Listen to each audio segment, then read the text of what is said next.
सुंदरवन जंगल में टुनटुनी चिड़िया अपने दो बच्चे टूनी चिड़िया और बेटे टुनटुन चिड़ा के साथ एक टूटे फूटे किराए के घर में रहा करती थी। टूनी चिड़िया बहुत ही गरीब थी। वो बड़े ही मुश्किल से अपने दो बच्चों का पेट भरा करती थी। टुनटुनी चिड़िया का मकान मालिक कालू कौवा बहुत ही निर्दयी था। टुनटुनी चिड़िया के एक दिन भी किराया लेट देने पर कालू कौवा बहुत गुस्सा करता था। एक दिन टुनटुनी चिड़िया उस टूटे फूटे किराए के घर के पैसे देने में लेट हो जाती है तो कालू कौवा उस पर टूट जाता है। देखो टुनटुनी चिड़िया बहन, मैं तुम्हें आखिरी बार कह देता हूँ, अगर तुमने किराए देने में एक दिन भी लेट की ना तो मैं तुम्हें उसी समय अपने घर से बाहर निकाल फेंक दूंगा, फिर चाहे वो दिन हो या फिर चाहे आधी रात हो। तब टुनटुन चिड़ा कहता है, अरे कालू कौवे अंकल, आपको इस टूटे फूटे घर का किराया मिल जाता है, वही काफी है, नहीं तो कौन इस कबाड़ घर का किराया देता है। ये सुनकर कालू कौवा उस पर टूट पड़ता है। अच्छा बेटा, अब ये तुम्हारा आखिरी सहारा भी कबाड़ लग रहा है। जब तुम्हें कोई भी रहने के लिए छत नहीं दे रहा था, तब इस कालू कौवे ने तुम्हें ये टूटा फूटा कबाड़ घर तुम्हें रहने के लिए दिया था। तब तो तुम्हें ये कबाड़ घर भी आशियाना लग रहा था, पर अब तुम्हें ये घर कबाड़ लगता है। तब टुनटुनी चिड़िया कहती है, अरे कालू भाई, अब जाने दीजिए ना, ये तो छोटा बच्चा है, न जाने क्या क्या बड़बड़ा रहा है। मैं इसकी तरफ से आपसे माफी मांगती हूँ। ठीक है टुनटुनी चिड़िया, जाओ, मैंने इसे माफ किया। तब कालू कौवा वहाँ से चला जाता है। तब जैसे तैसे टुनटुनी चिड़िया उस टूटे फूटे घर में अपना गुजारा करती है। तब एक दिन टुनटुनी चिड़िया अपने टूटे घर को बनाने के लिए सोचती है और वो जंगल से कुछ लकड़ियाँ इकट्ठी करके लाती है। तब कालू कौवा वहाँ पर आता है। अरे टुनटुनी बहन, ये तुम क्या कर रही हो? अरे कालू भाई, ये घर बहुत ही टूट गया है तो मैं इसे बनाने की सोच रही हूँ। अगर थोड़ी भी बरसात आई तो ये घर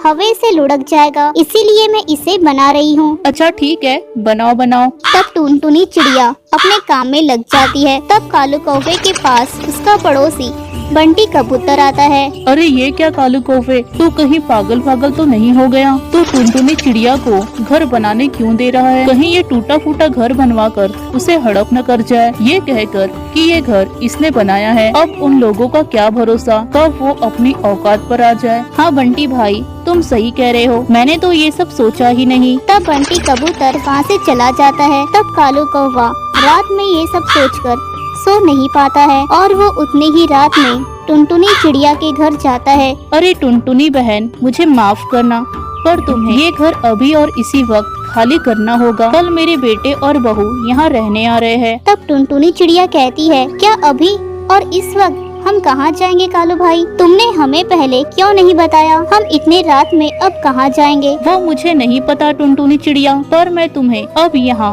और नहीं रहने दे सकता। तब कालू कौवा उनकी एक नहीं सुनता है और उनको घर से बाहर निकाल देता है। तब टूनी चिड़िया रोने लगती है।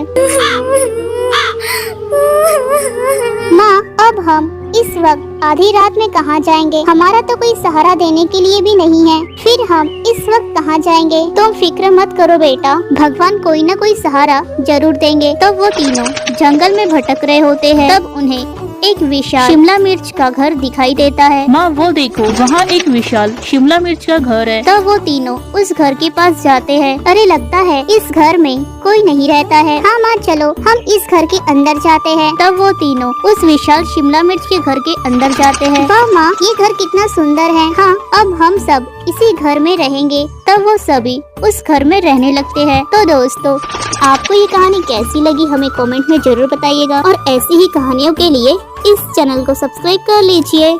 सुंदरवन जंगल में टूनी नाम की चिड़िया रहा करती थी। उसके पति कालू कौवे की करंट लगकर मौत हो चुकी थी। तब से ही टूनी चिड़िया अकेली ही मजूरी करके अपना घर चलाया करती थी। उसकी बेटी अक्सर अपने पापा कालू कौवे को याद करके रोया करती थी। माँ, भगवान जी ने ये हमारे साथ बिल्कुल भी अच्छा नहीं किया है। मैं भगवान जी से बहुत नाराज हूँ। उनकी वजह से आज हम दोनों दुख भरे दिन बिता रहे हैं। अगर भगवान जी चाहते तो मेरे पापा आज हमारे साथ होते। नहीं बेटा, इसमें भगवान जी की कोई गलती नहीं है।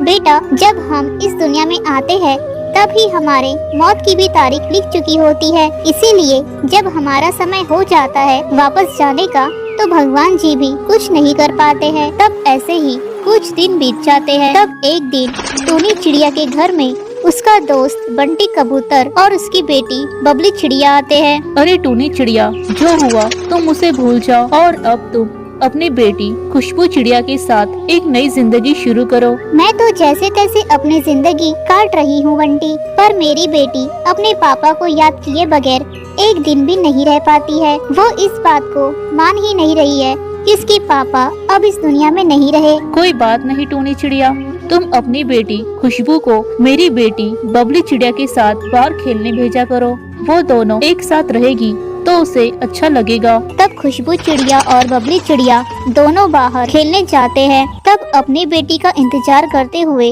बंटी कबूतर टूनी चिड़िया से बाहर बात कर रहा होता है। तभी वहाँ पर सुमित्रा कौवी और सुंदरी कबूतरी उनको देखकर बात कर रहे होते हैं। अरे ये दोनों कितने बेशर्म हैं। इन दोनों के पति पत्नी मर गए और इन दोनों को रास लीला रचाने रख दिए हैं। हाँ सुंदरी, देखो अब कोई इनको देखकर कह सकता है कि इन दोनों के पति पत्नी अभी अभी मर गए हैं। ये दोनों तो नए नए शादीशुदा कपल लग रहे हैं। तब ये सब बातें खुशबू चिड़िया और बबली चिड़िया सुन लेती है। तब वो दोनों अपने मम्मी पापा की शादी करवाने की सोचते हैं और दोनों अपने मम्मी पापा को समझाते हैं। तब दोनों बेटियों के लिए बंटी कबूतर और टूनी चिड़िया शादी कर लेते हैं और शादी के बाद वो चारों खुशी खुशी रहने लगते हैं। तब एक दिन एक बाज बबली चिड़िया को उठाकर ले जा रहा होता है। तब ये सब टूनी चिड़िया देख लेती है और वो उस बाज का पीछा करती है। रुको बाज, तुम मेरी बच्ची को छोड़ दो। तुम चाहो तो मुझे खा लो, पर मेरी बेटी को छोड़ दो।